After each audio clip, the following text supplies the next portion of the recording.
on in neon. You're engaged?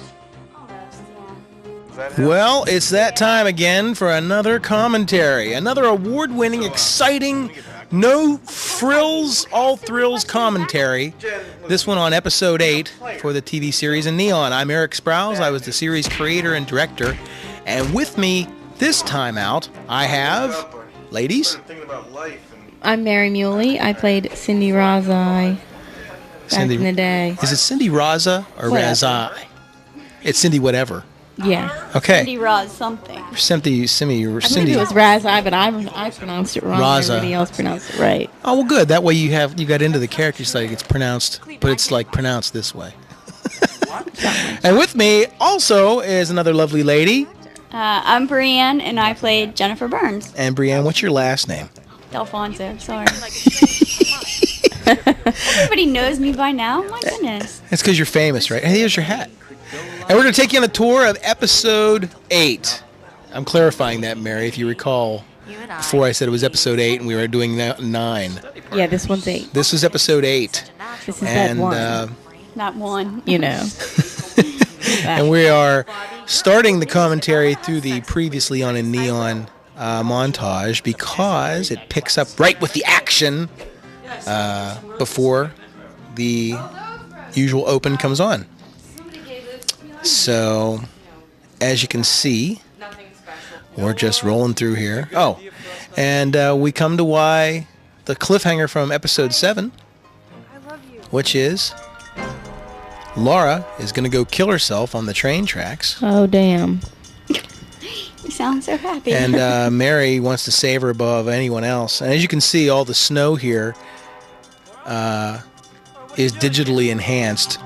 That's because just get out of here! Or get off the damn track! it was done completely with a weather graphic called snoweffects.com. Except snow on the ground. We were actually hit by a blizzard when this happened. You know how long it takes to wait for a train to come by when there's no schedule, by the way? A long-ass time. I bet this would have to be scary. I don't know if I necessarily would stand in front of a train while it was coming. I mean, if you had your choices of killing yourself? She wasn't standing in front of a train. Oh. I had an administrator that actually She had looked a at me light and said, pointed at her. "What were you thinking with those kids on the tracks and that train coming?" I'm like, "Come on, guys, you have to make it real." Was she really standing? No, they did see the Oh yeah, spotlight here's the pointed effect. at Here's her. the effect. Check this out. I'll explain how this is done. Right there. They weren't on the train tracks. They were about 20 feet on this side of the tracks. We shot it with a long angle lens, and they were never in any danger. So they were like, they just jumped and fell down, and the train went by in the background. They were never near the train. Look how far they are there. That's a They good. could never have jumped that far. That's a good 25 feet. Yeah. You know. But you don't really question that stuff when you're watching for the first time, and with the snow effects added, you really can't tell. I remember when we shot this too, Jess ruined her sweater. She took it like an idiot and threw it in the dryer when she went home, and it shrank to a baby size. So I kept it as a memento, and I It is really small now. mounted Is it it. really? Yeah, Yes, it's sorry. nowhere down to her knees. It comes to maybe the waist size. Oh my gosh. I could wear it. Yeah, you Probably could. could. Give it to me. It's kind of mounted right now onto a board. What was she drinking? Tea? Apple juice. Ugh. She was drinking apple juice. I always wondered about that. I always thought it was tea. Well, I'll tell you what, I'll be honest with you. There was a storm that night, of course, with the snow, and we were shooting in between takes, and it was really cold. So I didn't actually try her apple juice. So I took her word for it that it was, in fact, apple juice. I'll see you around. What, you gonna go find a minefield or something? Ooh! I wish I would have gotten to take chugs out of a bottle of liquor like half the people in India. Actually, I was. The two of us are the only people that haven't done that. I know. I think, in retrospect, I was doing it behind the camera. You know. Yeah, hear you on that one. We were fortunate to have a railroad tracks drive right through campus. I never saw a university like that in my life. Fortunate or unfortunate? Fortunate, because that's the only reason I wrote this scene. You know? Yes, but unfortunately, when you go to school there. Oh, yeah. Yeah, people get hit by it. Well, maybe we're just both a couple of crazies. Don't try to blame this on some kind of hard home life. Unlike And the truth is actually coming out of her real life now. You know, she said all these things. She was Waking pregnant at up in a half 15, an and hour. I don't think she said that. And So her home life really wasn't like that. no, not at all. She was never pregnant at 15. She was never beaten and abused. Yeah, her parents were real nice. She's been hiding this David Levy character this whole time. And who's David Levy? And then the show begins. His last name when you were at. Well, you know what? It's kind of funny. His original name was supposed to be Richard Meyer. And when we went to the grave site, we found a grave that would work, and the name on it was Levy. You know, Meyer and Levy have the same number of syllables, and I wasn't really, glued to Meyer. She says, how about if we changed it to Richard Levy? And I said, that's fine, because it worked. You know, it was there. But whenever we were doing the takes, she didn't like saying the name Richard. She liked David. She said, David Levy just seems to roll off your tongue a lot easier than Richard Levy. And I said, good, change it. Whatever. That's immaterial, just to know that it was a boyfriend that died. And so she changed it to David Levy. And that's how that name came around. David Levy does sound better. Yeah, it does. I do. Yeah, I like it too. I like it too. I'm not big on names. I just like, let's get it underway. The people don't really remember names as much as they remember faces anyway, so that's just my opinion. Hey, there's a girl in California that works at National City Bank. Yeah. Her name is Jennifer Burns. In town? Yeah. That's weird. No kidding. Did she ever see the show? I don't know. I never asked. You had to ask her about I it. only saw her once. I thought that was kind of strange. It's funny, too, when that train was going by and they were having all that dialogue, that train was so incredibly loud that close, it could never have happened. How do you know that name? And now the truth comes out, because I know what kind of life you really had. How do you know David? Jane, you ignorant slut. And, of course, his jacket's I know about zipped shut, probably because it's cold out. But he used to do that in a lot of takes because he'd wear the wrong shirt. But you can't screw up a leather jacket. True. So We need he'd to always get want Grant one of those. Yeah, and a hat, and a shirt, and some pants. stepmother called. She told me that you left it back at her house during Christmas break. So I went there and I picked it up. And the truth comes out. And that is all the ties about the when he kept showing the house and how he talked to his mother and made arrangements to go out there and pick up the book. You had no right. I had every right. I am your friend and I'm concerned about you. Because you're crazy. It's like Jack has his nose in everybody's business. I think that was the... What do you think? I read... You know what? I wrote this before the show Friends was on the air.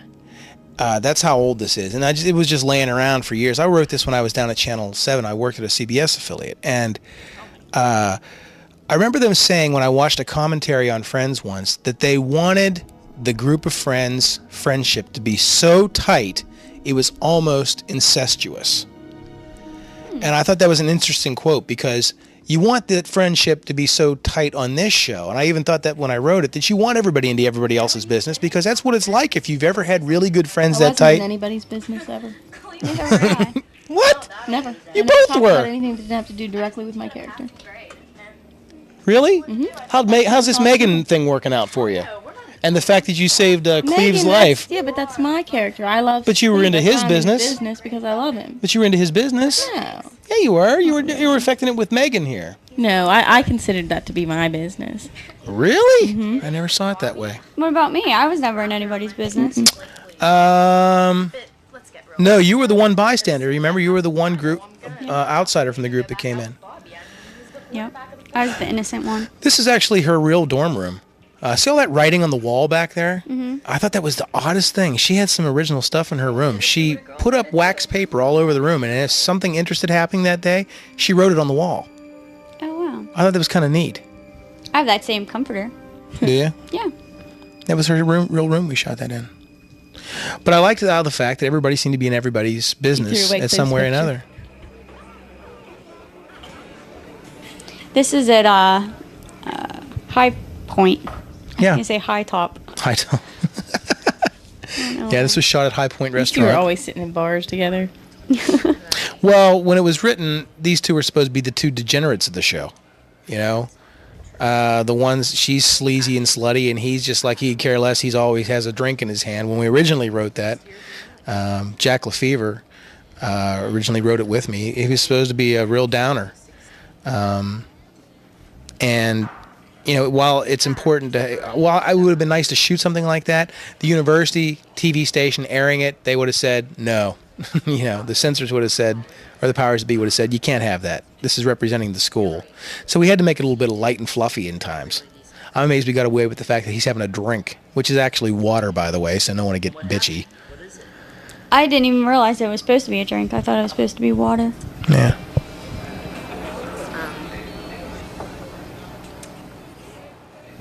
But, so she admits to him what happened with the whole boyfriend thing.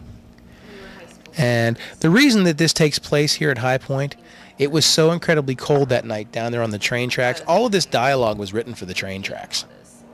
Similar to the way that we did it for your episode, Bree, when it was so cold on that football field and we relocated. We had to relocate. It was just too ice cold. This is a friend of Jared Shouse. His name's Nathan McGill, who wanted a bit part. And I said, that's not a problem. We'll do that. It's very bit. He doesn't even have a speaking role. He's the boyfriend that got killed in the car accident. Is this Jess's house?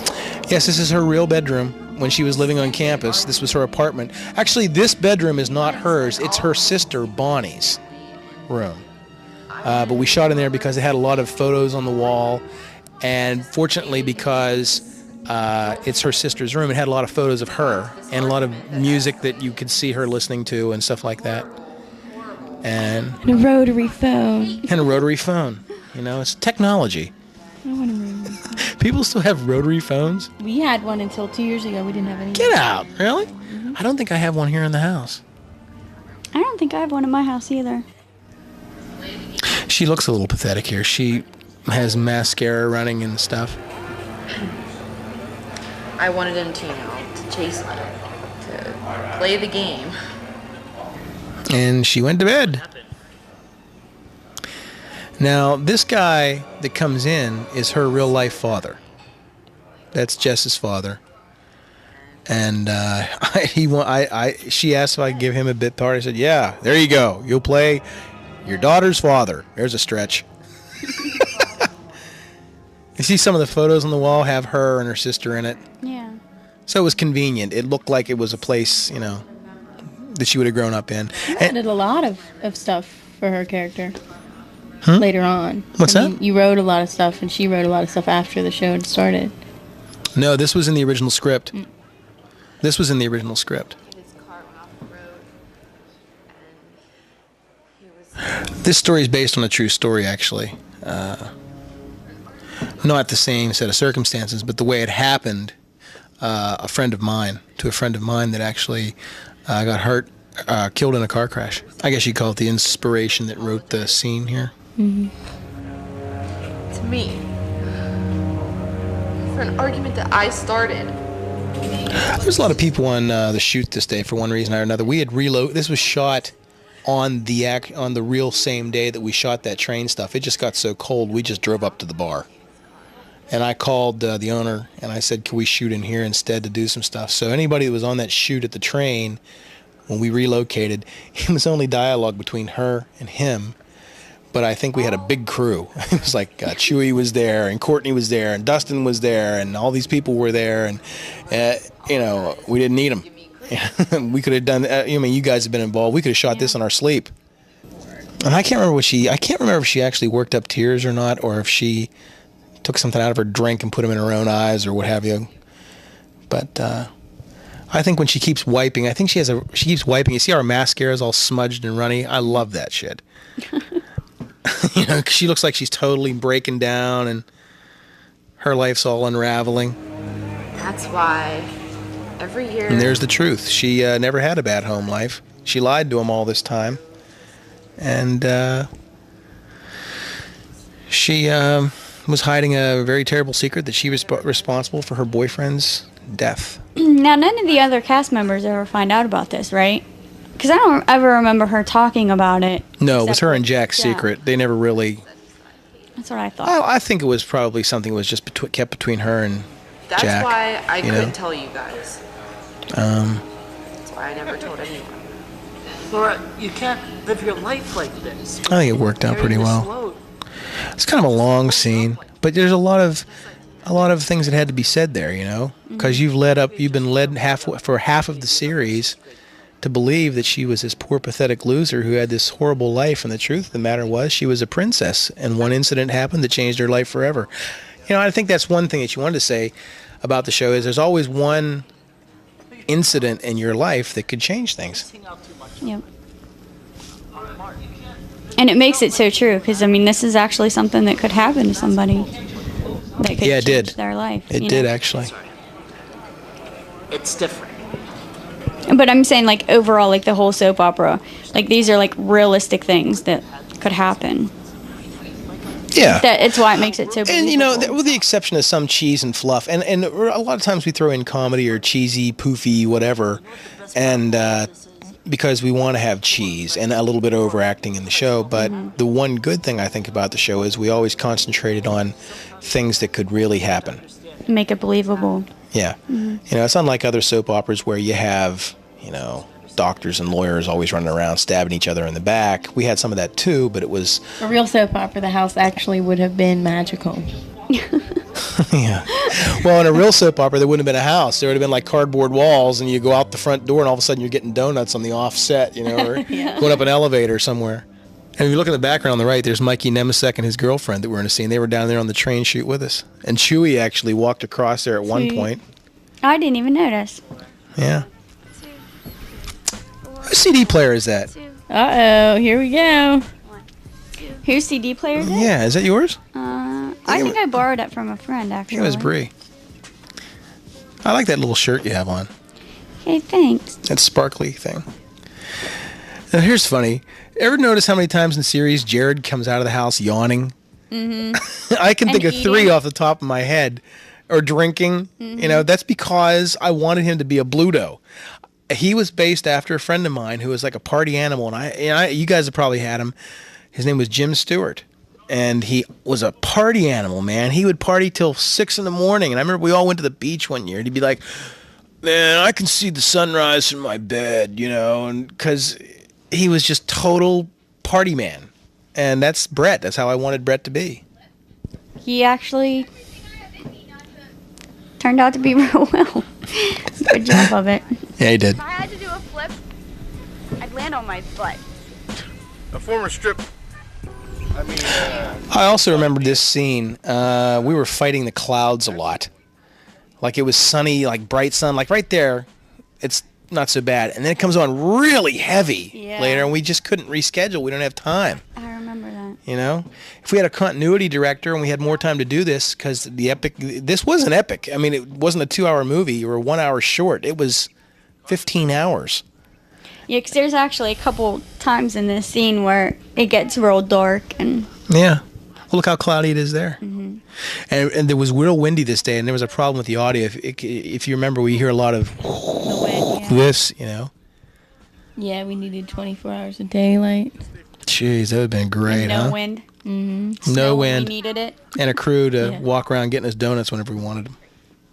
No more donuts. Did you know donuts stay in your system for 3 months after you eat it? Nuh-uh. Yeah, they do. Get out of here. I'm serious. It's bread. It takes your body 3 months to digest a donut. Does that mean employers could start having donut tests and keep people who eat donuts from working at their... I don't know, because I mean, it really doesn't do anything to your system, but it takes it 3 months to digest. Did you know when John Wayne died, they found 10 pounds of undigested red meat in his bowels? That's disgusting. That is gross. 10 pounds. He ate himself to death. That's Who the disgusting. hell's going to do that? That's retarded. He's John Wayne. What an I idiot. don't believe it. That's the rumor. There was a little bit of everyone in their character, I think. Yeah, I think I'm a certain lot. at one time or another. Yeah. I agree. Like Grant. Yeah, Grant was. Yeah, he is yeah. Cleve. He's just stretched out. He is a filmmaker. I think if you typecast one person, it was Grant. Mm-hmm. You know, I remember you'd never directed at all. No, I haven't. You didn't even. Did you know what drum major meant? Yeah, I when we knew did what this? it meant. I've never did it, but I knew the basic concept. I struggled with it for a lot. I still remember. It's not easy to do that. It's not at all. We fought about this flip, too. Yeah, And it comes I'm still a later little on. disappointed by that. I I was really too. think you could have done it.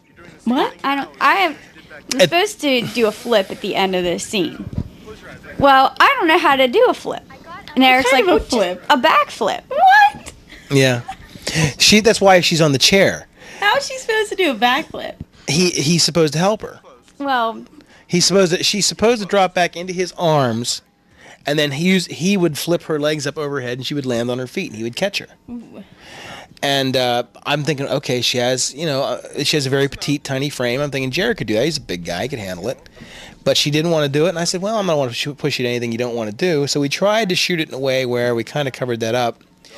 But then I started thinking about it afterwards. I'm like, well, the only reason we wanted her to do the flip is because we wanted her to have, like she has in our real life, she didn't want to do it. I said we wanted her to do it in the actual drum major audition in the series finale. And she didn't do it then either.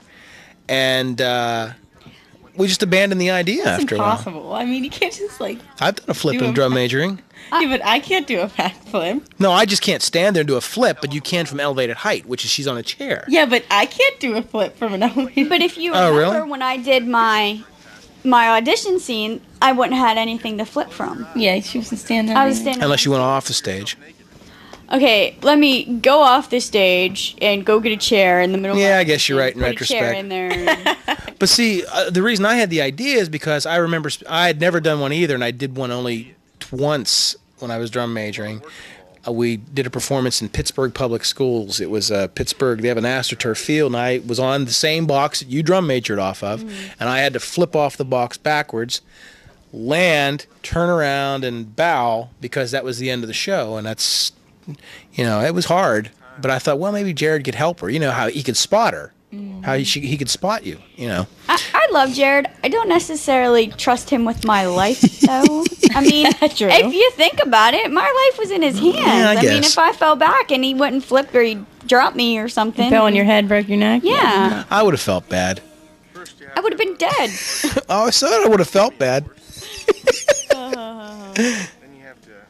I just didn't feel comfortable doing it. No, that's one of okay. the I one don't blame things you. I think that I fought about with you that I got away with it. I didn't have to do. Yeah. Well, we didn't. can't What remember else? what song this was. What did we fight about? You're okay with the dance in this episode later, the striptease thing. I think You everybody told me you fought. were. Now, if you're gonna sit there and debut that right now, this is new to me. I said in the beginning I was, but then I was a little hesitant. Because I remember, Brie, because I said, one of the reasons I cast you in that role is because you said, I like the character, I like how she's a stripper, I like how she did this, it's so much, she's a rich in characterization. I'm like, okay, well, you I got to show agree. it sometime. I agree, but I'm just saying, then after I thought about it, I did it. It was challenging. See, now this is what we came up with, and it's a little bit more enhanced, but she falls down, she flips up, the world flips around like that, and then she lands. So we kind of fudged it. I really still don't think it works to today. I don't either. But now that we shot it, I have no other way to get you down. And, True. we have no way to wrap up the scene without. We probably should have shot an alternate scene, Yeah. but we just didn't do it. And like I said, we were on a time schedule. So It's fine. I mean, it looks okay. you have big, beautiful eyes, Brie. Thank you. Look how big your eyes are there. I think we had good chemistry. I think do you did too. pretty well. Yeah. But I think everybody fought with you about something, Eric. I Everybody agree. wanted my head on a stake at one time. I remember everybody had the lynch mob. Oh, I do. I remember at one point in the series, you guys scheduled a meeting with me. Okay. What? Yeah, I remember I this. didn't have anything to do with it. I remember everybody scheduled a meeting with me, and you were going to yell at me at CUTV because I went to the meeting. I don't know if you were there. I don't. Everybody decided to I schedule a wasn't meeting. Oh, no, you said, quote unquote, I know what we're going to yell at him about, so that's why I didn't go. That's what I was told. Dante told me. Good. Well, I knew you guys were going to hate me as soon as we started this. Because that's the way it works. And I told you, if you remember, when we first got this done, in the end, I said, when we're all done with this and it's all done and on DVD and you have your own copy, the only thing you're going to remember are the good things. times. Yeah, but no, I was never mad at you, Eric.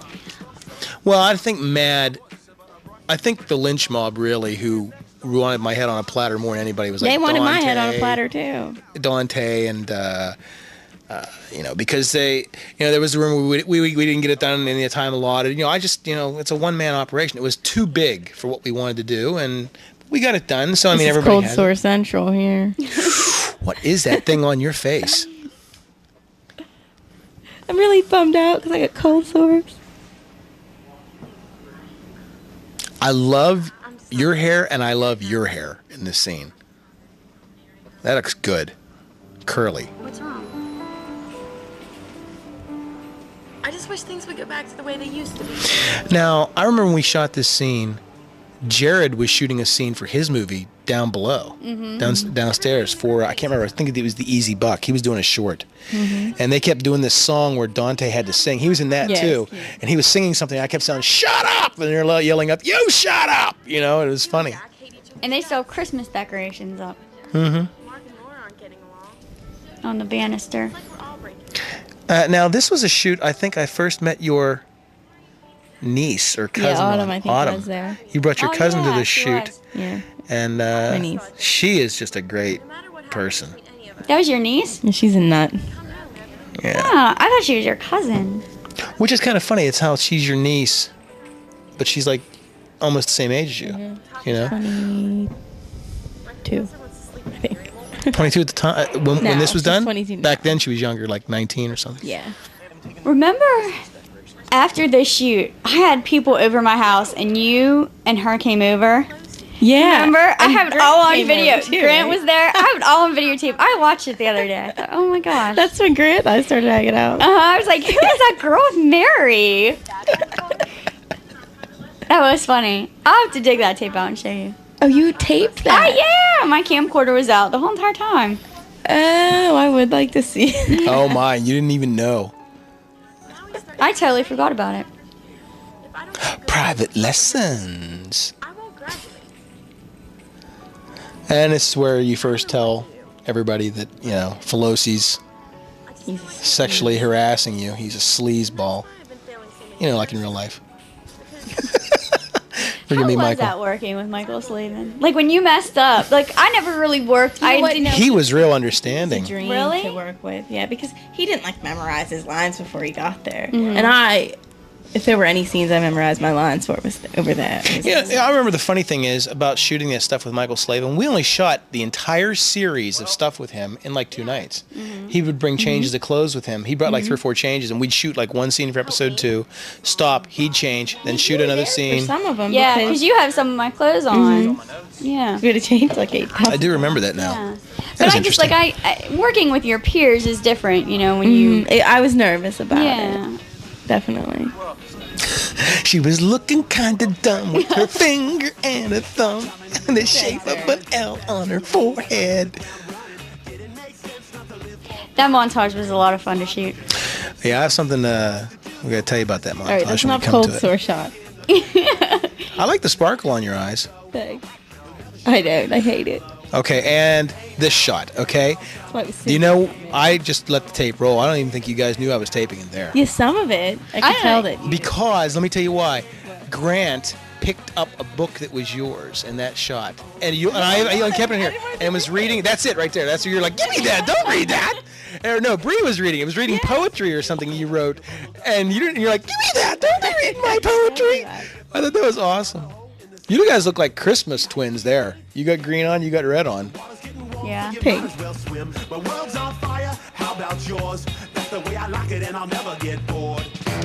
cold sore. It's healing. Hey, look, it's your favorite thing, Mary. There's a party going on. Jared's dressed like the same way. Yeah, I know. Sitting on the same table, looking at Bree. That's what they call stock footage. And look, what a studious, what a great student you are. The mega party going on downstairs, and you're upstairs studying. Like in real life. Look, you're still bitching about her reading your stuff.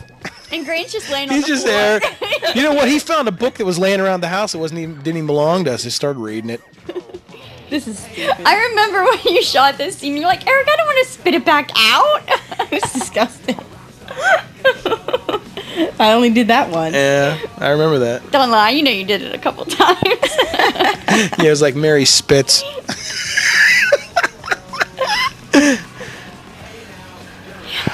get this scene. This part. I thought They're making a bunch of noise. They're making a bunch of noise. I know, I got it afterwards. I'm not. Why? Because I thought the CD started to skip that you were listening to. Is that what you do when you study? Yeah, I did. I thought you were. She shakes the chair. That'll fix it. I do like that outfit on you, that shirt. You wear some colorful stuff, Mary.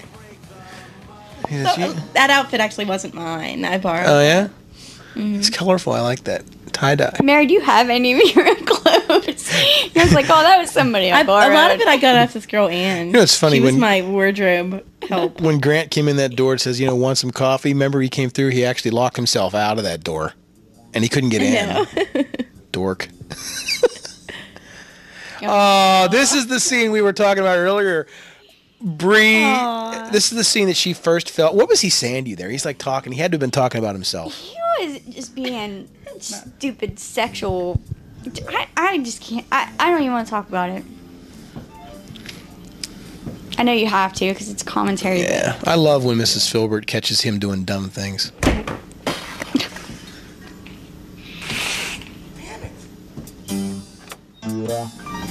We were shooting this scene and Jim's car kept falling apart. Remember that? He couldn't get it started. He couldn't get it started. The thing on the door fell off. And that was so great. Oh, here's when we couldn't laugh. We were incapable of laughter. Oh, I do remember this. This is shot. I put 5 episodes of A Neon together on that particular editor before he switched to digital technology. And this is at the CUTV studios. Sweet girl. Yeah, right. Yeah. You should have one that says Boyfriend actually print. bought me that Have shirt. one on that says princess. 100% princess. This is the same editing facility that Bobby Thompson later on catches Cleve and Megan having sex on the news desk. Yeah. Sounds like you're jealous because you really want him, but that's your character. Huh? I wasn't listening. Oh, what are you talking? You just sometimes go, I was yeah. making fun of myself. I think that's the best that you could actually watch this and like make fun of yourself. Be like, that was so stupid. You're like, huh? Look at us, we're trying to laugh. It's such fake laughter. And it was like,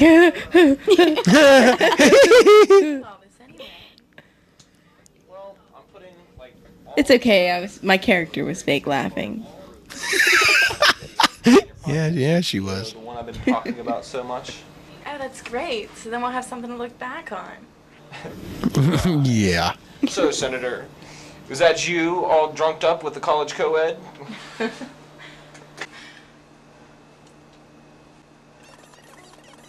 Cleve, thanks for helping me out. Yeah, Cleve. What are you thanking him for? For helping me with the Dr. Pelosi thing. Oh, okay. Studying and that kind of And thing. forgiving me and being nice to me after I said used him a that. rape. Yeah, pretty much. That is. You know what? What happened? Put it bluntly, that's exactly what you did. You know, it didn't come out. You know, it all escalated from that story you had with Mark, and Mark was like, "You always need a boyfriend," and you're like, "No, I don't." And you only said it just because I want my eyebrows to look like that again. I did such a good job plucking them during this. What a thing to say. So what do they look like now? They look like chewy They don't look sideburns or great what? now. Huh? No. I think they're just a little thicker. You know what's funny about Grant? He was the same way as you. He's like, I'd say, okay, don't forget to wear that shirt. And he says, dude, I don't know where that shirt's at. Or I lost that. Or, you know, he eventually lost the Mountain Dew cap, I think, in the end. That's why he had to wear it backwards so I could tell it didn't say Mountain Dew. You know? I don't think Grant knew anything. You know, I mean, it was like... Grant's one person we could say anything we want about because he will not watch this. That's true. Ever. Guarantee. You know what? I don't think he's ever watched one episode. I don't How think could so you either. not want to watch? Well, you know, it's funny. I asked Bill Bennett about that. Some actors, and Grant's not really an actor. He's more of a behind-the-scenes guy. Bill Bennett will never watch anything he does on tape. Really? Never. He's never watched. seen a Neon. Never saw You a know Neon. what? Never saw the Easy Buck. Dr. Slave, and I don't think I'll watch it either. I wouldn't surprise me. It's because Some people don't like to do it. They're theater actors. They don't like to watch them. There is a difference between theater actors and screen actors. Oh, yeah, I know that. And they don't like to watch themselves because they look like they're overacting. And which, really, Slavin, Dr. Michael Slavin playing Pelosi, he was overacting a little bit. It's a little snidely whiplash, cheesy, evil, True. He doesn't want to do that. He was supposed to be, though, I think. Well, not quite to the extreme that he did. Mm-hmm. Well, they were damn good at it. Yeah, they were damn good at it. I mean, you don't want to ruin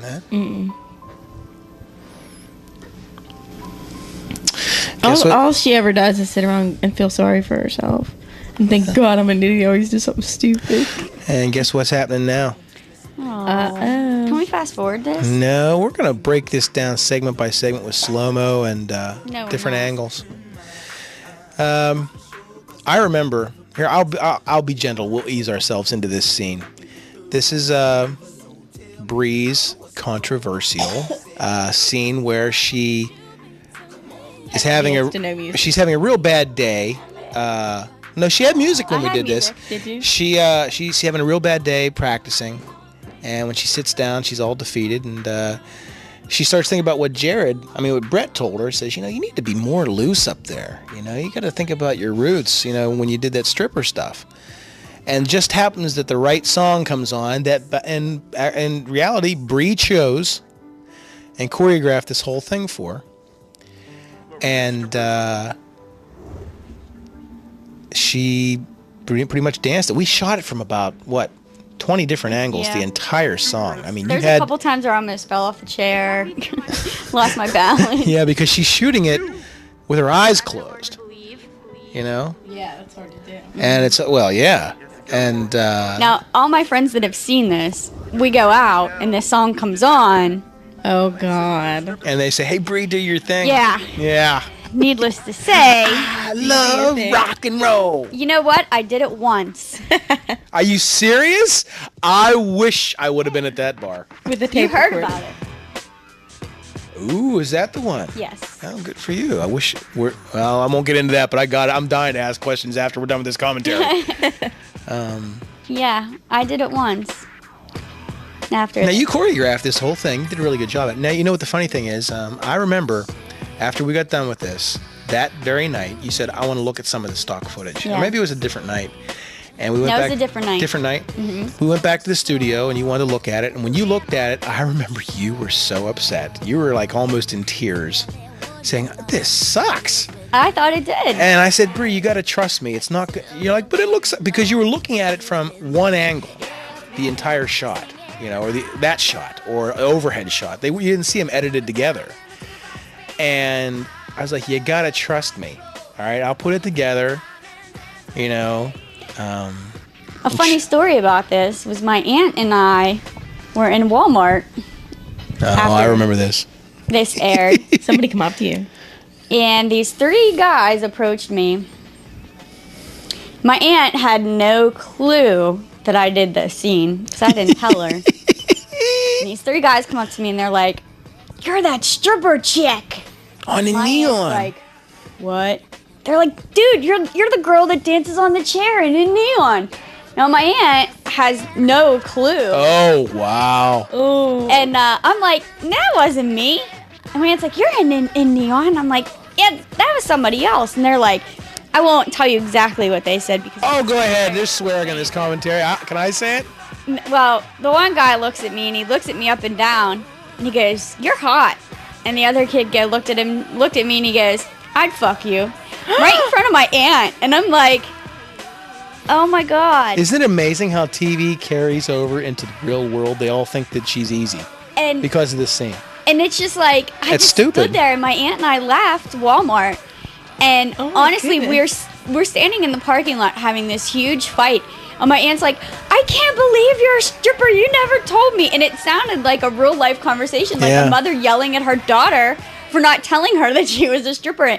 And this older gentleman walks by my aunt and goes, what kind of mother are you? I mean, you didn't tell me that. It was just like, it was just like this whole ordeal, and oh my goodness. You're not even a stripper. It just cracked me up. I mean, like, I would be out in Belle Vernon at Red Dogs, and this one girl just went crazy. Jennifer Burns! Oh my God! I mean, made this whole big scene on a Saturday night at Red Dogs because she watches me on TV. I mean, it's just... It's weird. It is weird.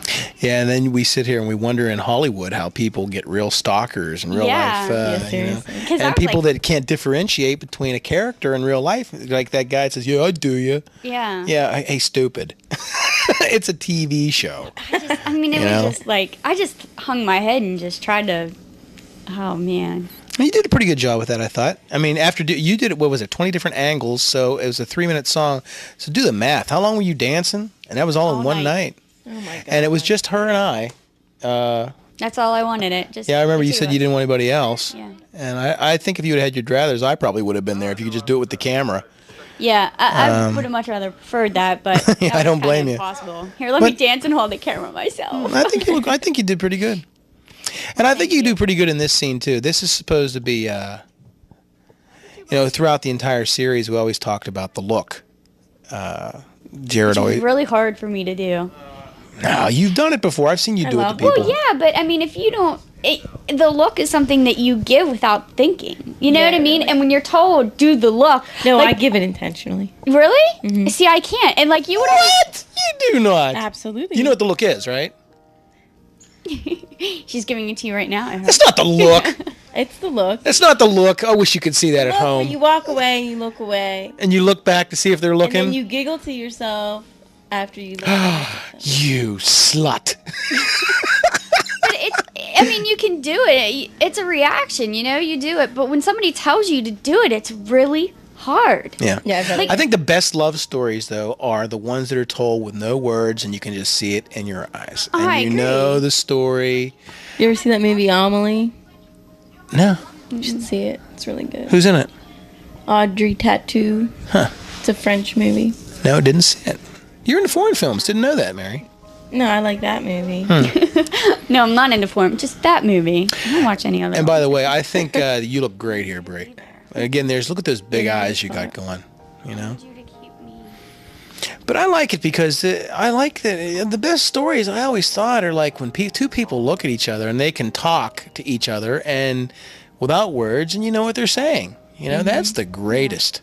And because I've done that, I think other people have done that. They can relate to that. And you just have that one person that you click with that you can do that with, Mm-hmm. Yeah. And I think that's whenever you start to, it'll happen here soon enough, but you get down the stairs and you do the look back, and I think that works out pretty nice. It's really hard to do. And hold. You had to hold that without too. laughing. Yeah. Like Jared. You really look like you like each other more than anyone, I think, in this. Yeah, and you had to do it too because Jared is the prankster. He's like nothing serious. I seriously think whoever he falls in love and marries in real life is going to have clown makeup in her purse or something. He's like the jokester. He's such a great guy, though. He really is. Mm-hmm. I remember him telling me once that he did the soap opera because he wanted to do some acting, but if it had been between the soap opera and an action-adventure movie, he'd choose the action-adventure movie. I said, yeah, but then you're not acting. You're doing stunts and stunt doubles doing it for you. He says, I know, but I don't like that mushy-schmushy stuff. I said, well, that's you, Jared. I said, you did a great job. Mm-hmm. But you did it so well on here. Mm-hmm. And I think it helped too that Jared and I knew each other before. Yeah, you were friends beforehand. We were friends before this. We worked together. We had class together, and you worked on other short films definitely together. Helps to know people. Exactly. I would think that you and Grant would have had a hard time in the beginning, but then you guys kind of warmed up to each other pretty fast. But it would have to be hard to pretend to be in love with somebody. We didn't really have too many scenes, though. Like, most of the scenes is where he really didn't like me. So well, he in the had to not like beginning. me. In the beginning, though, the first night you guys. The very first night, yeah, that maybe. was weird. Yeah, I don't think I could. I don't think I could do that. Well, we got together before the scene and tried to hang out and practice our lines just so we wouldn't feel completely weird. Didn't help too much. Hear this line? Right? Jen, Tom's here. You know what that is? Yeah. Well, no, you don't. We forgot to shoot you saying that. Yeah, I said it another time, too. Yeah, I took it from another show. I took it from like episode 6, I think, when he comes to the door. Pays at the door. Yeah, and I used that dialogue there because we forgot to shoot it. And this is the look. And you hit that light too, just right, Brie. That looks good. My face looked really fat. What? Get out of here. You're right, that's not very flattering. She looked pretty, though. I like the little soliloquy I put in there for Brett. It's important for several reasons, because when he was describing the look in this dialogue, it was to you in the third episode, top of the third episode. And then you walk away. Look on the chair there. You see like the script and the camera. Yeah. Oh, really? Yeah, it's just laying around, because we forgot it. That happens. It's bargain basement. It's fun stuff. Now, these shots were done by what you call a second unit director, Ryan Kuntz, a friend of mine. They called him Woodchuck. Do you remember Woodchuck, Brie? Were you here for that? I remember. You remember Woodchuck, too? Mm-hmm. He moved to New York City with a bunch of guys from CUTV, the station that we all were affiliated with at some time, and wanted to see about hitting it big. And they worked on some different productions, the Spider-Man and Mary Tyler Moore reunion and what have you. And since he was up there in New York, I said, could you videotape some of this stuff to set the establishment that she's supposed to be in New York? He says, sure. So he went out and he did a bunch of different stuff. And the scary thing about that was, and this is a true story, I'm not making this up, this was the fall of 2001 in New York. They shot, if you notice, there's nothing at the World Trade Center, because they went out and shot this stuff the week following the World Trade Center. He called me once and said, the scary thing is, I said, what? He says, the weekend before it fell, we had plans to go to the top of the World Trade Center to shoot the city. That close to that disaster. And he says, in fact, we were thought about going during the week because his buddy Moon had the week off from work, and they almost went up there.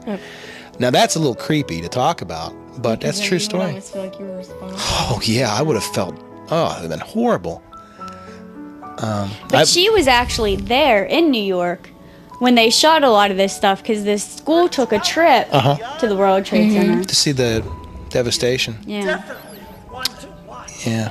And of course, here's a flashback. This is in the State Theater in Uniontown, PA. It looks like a small New York theater because there's so much cultural history behind it. Theaters back then, in the turn of the century, were fabulous. They all look like New York, And Conrad does a pretty good job of playing Clayton Booth. Yeah, he does. Who would have thought Conrad could act? He was actually auditioned for for Mark at one time, because he had some laser brain surgery when he was a kid, and that's why his eye is a little off. He had I think it was a tumor removed or something, and he felt that he could do Mark because Mark is blind. He said it'd be an interesting challenge. This is in a hotel room in Bentleyville, PA, that we went. What song is this? Okay. I remember. Long jacket, short skirt. I know. I like that song. And this is supposed to be a progression of her success. And she's looking at the video, and ironically, it's the same video footage from the very first episode, the very first moment you saw the cast. You're introduced to the cast, all but Bree. Sorry, Jen. That's okay. He says, what do you have to say about this documentary of your lives? And, she's starting to think about, was it really worth going up there to become famous? Because you threw your friends away at the time.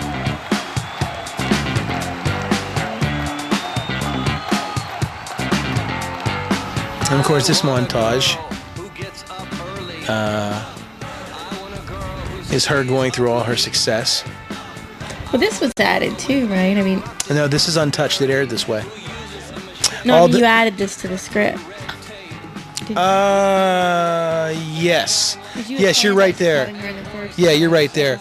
Yeah, Kim was only supposed to be in the first episode and the last episode. And I think that Amber felt like she was missing the boat when we started and everybody was having, I don't want to say a fun time, because it was work.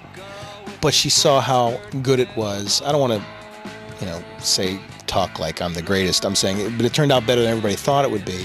I think she felt like she was missing the boat, so we kind of wrote some stuff in there for her in New York, thinking about her friends, that wouldn't ultimately ruin the end the way it was shot. It's a nice addition. It's not too bad. It works out pretty well. I think if everybody had... In fact, you know who wrote all that stuff for the whole Cleve, Bobby Thompson and Megan storyline? Was LeVar Cunningham. Do you remember LeVar? LeVar Cunningham was a writer on the show, and he wrote some of that stuff. That was never in the original script either. He wrote some of that stuff in there. By the way, you do know who got her start at her... And this is a setup, a prelude, because Amber said, did you ever notice on soap operas, they always have that dreamy sequence where there's like candles, and they shoot it with like a fuzzy lens where it has like a real dreamy sequence. She says, can we do something like that? I said, yeah, if you want to. So she wrote this whole thing with the Phantom of the Opera that she dreams herself, choosing. And the dream's representative of her choosing the life overseas forever or staying in the country. And she went out and she found all the Phantom of the Opera props, the cape, the fog. She put a lot into that. It was nice. It looked good when you brought it together. Yeah, not too shabby. And I remember too, this was shot on the same stage that we shot the play in the first episode. And while you might say, isn't that kind of cheesy because it's Phantom of the Opera, it's a dream. So she's actually dreaming of, you've dreamed weird things, the Phantom of the Opera on the stage that she's used to in her college life. So she kind of gets up and gets familiar with her surroundings, and you have all those candles and the fog machine. We shot this about all night one night, from about till dawn. And the guy that plays the band director, your band director, Jen, X, was on the fog machine. I needed somebody to help me out, and he volunteered, so I got to give him props to that. And we had to go through this whole ordinance about having candles on in the building, lit. The building supervisor said, no way. And I said, well, come on. And he said, well, as long as it's going to be supervised. And I said, okay. So we had to go through a special permission to use candles. I remember Amber was big on this dress, too. It came from somebody famous. I don't know. But it is a really nice dress. It's kind of dreamy, all of a sudden he's behind her, he's in front of her, you don't know who it is. And I remember everybody saying to me at the time, who is that guy? And the funny thing is, you know who it is. I know who it is. But at the time, if you were just an observer, it doesn't look like Ted Froats. No, it doesn't. No, it doesn't. No, I was shocked. And that is Ted. This was the final scene that Ted shot for the soap opera. Because he had to shave off his beard. Yeah, he was leaving the very next day for Disney World. He was taking a job in Florida, and this was the final scene he shot for the soap opera. And when she finally unmasks him and he has the goatee, we shot that prior to this, because after we shot that scene, he went in the bathroom with a razor, shaved his goatee off, and dun-da-da-da, he went from Clark Kent to Superman. He came back out, and here you are. He's the Phantom. And so wait, so at the end of this scene, he has his goatee. He has his goatee, yeah. Well, what was the point of him not having it now? Because you wouldn't I don't think when you unmask him, it's a dream. It's not supposed to necessarily make sense. You're supposed to just get the feeling of it. Oh, so that whole... So when if you notice, we did like a... It would have been nice to have him still have it off and see him without his goatee. Yeah. Well, I think we did in the very beginning of the series. His goatee came and went so many times. Yeah. But I don't think... I got the idea, actually, Bree, you might... I don't know, you're a Batman fan. You say you are. In the movie Batman Returns, there's a scene in the end where Batman pulls his mask off to Catwoman. And if you look just an instant before he pulls it off, they always darken Michael Keaton's eyes with black shoe polish or whatever, so you can't see in there. It's all skin. But when he pulled it off, you could see there was skin this time. And when he pulls it off, there's no black shoe polish. It's Michael Keaton. I never noticed. Oh, look close. And so I thought to myself when we did this... So that was on purpose? What? Goatee. Yes, it was on purpose because you wouldn't have recognized Jack without it. So in this close-up here, she goes for it, and when she grabs it... I don't know. He takes off the maybe. thing. But when you pull it off, bam, we cut to the scene shot prior where he has it on. And she realizes she wants to do the whole Phantom thing, but now she realizes, at least on a subconscious level, that she's in love with Jack. Oh, see, I thought you shot this 2 different days. No, we shot one right after the other. We just had him shave. And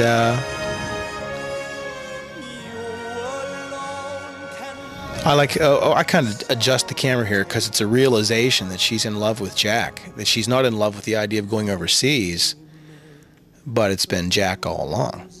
No offense, Cindy. That bitch, she was my best friend. I'm over it. Took me a little while, but... And by the way, I think that tuxedo he has on actually belongs to Matt Conrad in real life. And the knight back there in the background, that was why we was dead on another series called Fright Night Friday. Faye Dwight. Faye Dwight. She wakes up. And those 8x10s and stuff there, Wallace size, she had a photograph taken when she was younger, when she was in high school. And like senior portraits or something. She just photocopied a bunch of them to make them look like stills, and there she is. Wow, 8,000 pictures of Amber. Imagine that. I bet she's in heaven. I'm in love with myself. That's who it is, Jackman. Oh wait, I'm in love with myself. No, me. Hey, you know why you got that bandana on? I do, because my hair is kind of reddish, pink, purplish. No, look at that. It's bright as the bandana. Look at that. I do have a mole there though. Maybe it was dirt, because it's not there now. Computer labs down in California. Your hair was a different color.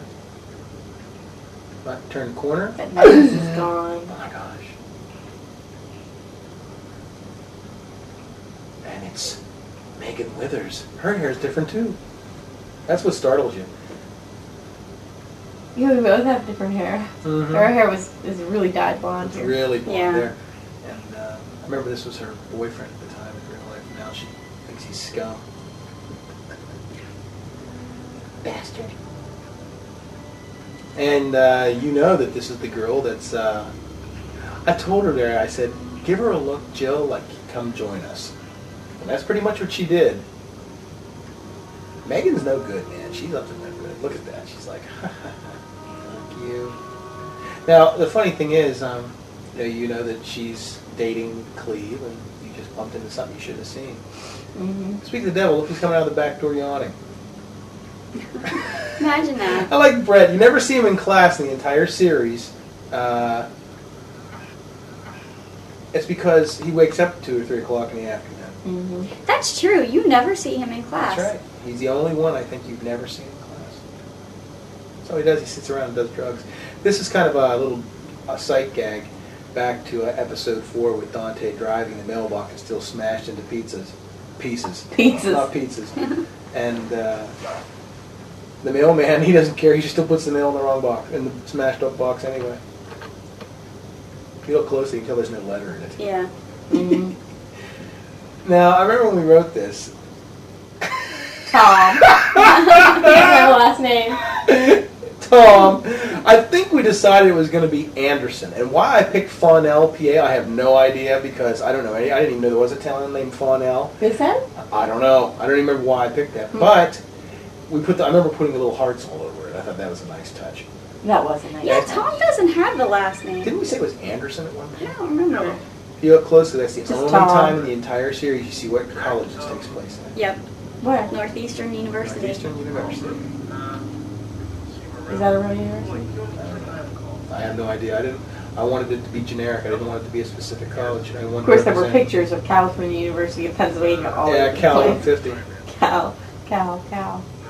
Must be Northeastern California. Northeastern California. That makes sense. Yeah. Of course, I don't know if they have a fall quite like ours. True. It snows. It snows in California. Yeah, but do they have a fall? That like I don't know. With the leaves falling and orange. And I imagine they would, talk obviously. about the fall when they come out here and as it's unique. People are talking about I imagine they would, right? I mean, it doesn't snow around the clock, so I mean, it has to snow sometime, meaning it has to be fall. Not necessarily. Not if they don't have those types of trees. They can have a lot of evergreens like they do in Washington or. Even if that's Dustin, he's a weatherman. Like Hawaii doesn't have a fall. But it doesn't snow there. I would think since it snows in California, they'd have a fall. Yeah, maybe. I don't know. Sure. They have a lot of maples and Maybe. things like that. All right. Of course, No, I was. Brett's getting sucked back into the drug world again here. What'd you do? Almost gets busted by Jack, Have any phone who calls? we haven't Jen is seen. not going to be happy. Who we haven't seen since he rescued Laura from the train tracks and left Booth on hold on the other side. Sorry, Booth called from Big Apple. What'd he say? I had another call. He said he had another call? No, I had another call. That's it? I'm sorry. That's the end of that. Hang up on you. Thanks, You'll call Jerry. back. Please spread the word. I'm waiting for his phone call. It's important. You got it. You got it. You got it, baby. And of course, called Doomer, and we're gonna have a Coke party. I need you to do one last job. Yeah. Listen, You still got that red jacket and that skull cap? Yeah. Bring it with you. More footage from Now we're in New York. Woodchuck shot in New York. There's a lot of footage I didn't even get a chance to use because we ran out of time. There's a lot of footage. You know, Jeff Household. Now, is that her in New York? No, that's in Uniontown. It looks like we're like. I Central thought it Park. was New York. I know, that's why I shot it there. I thought that was the whole. Uniontown doubles for New York. That's the little. There's a little park. It kind of reminds you like a park in New York, doesn't it? I thought she went to New York She did. on that 9/11 trip so she could shoot stuff in New York. She did. This on the building right there on the left is the theater in Uniontown, State Theater. We Notice shot that this was done after September 11th, hence her American flag shirt. Yes, hence. Where's this at? That is in a bar in Uniontown. I can't remember the name of it offhand, but it looks like a New York bar, so we shot it there. That is in Uniontown. That's all in Uniontown. Now, we had planned for her to go to New York on that trip with Jeff Household to shoot some scenes of New York.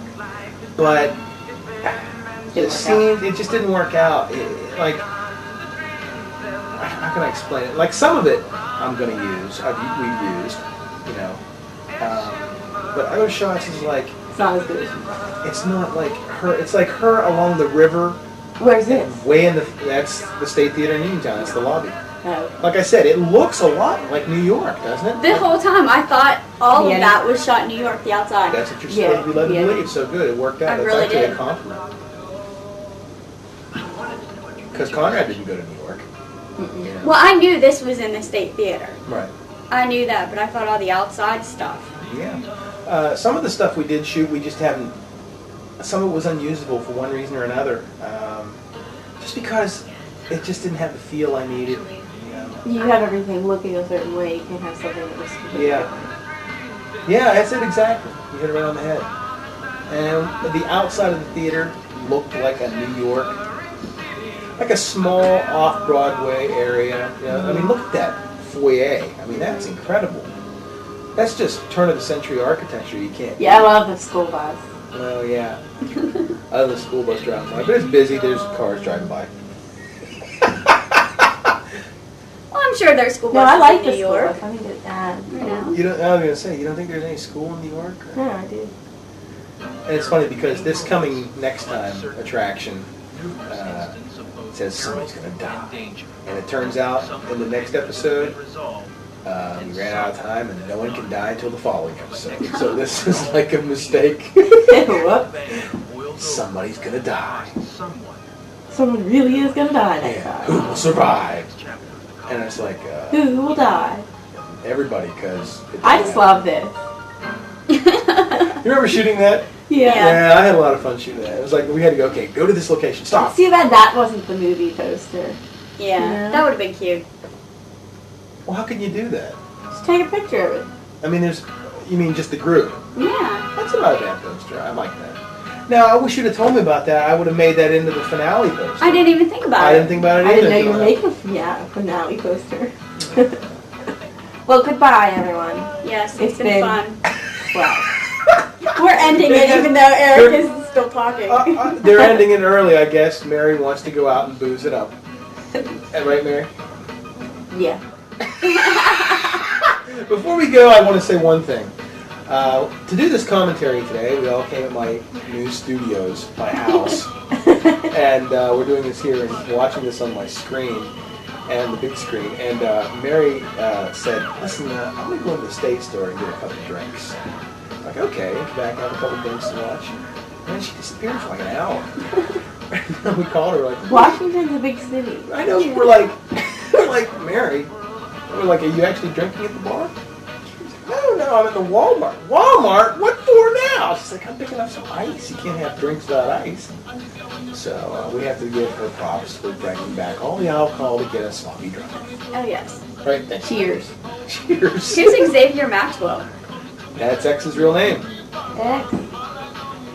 That's Doggy. That's what he changed his name to? Xavier It was Maxwell. Xavier Maxwell. That was another DJ thing that he used.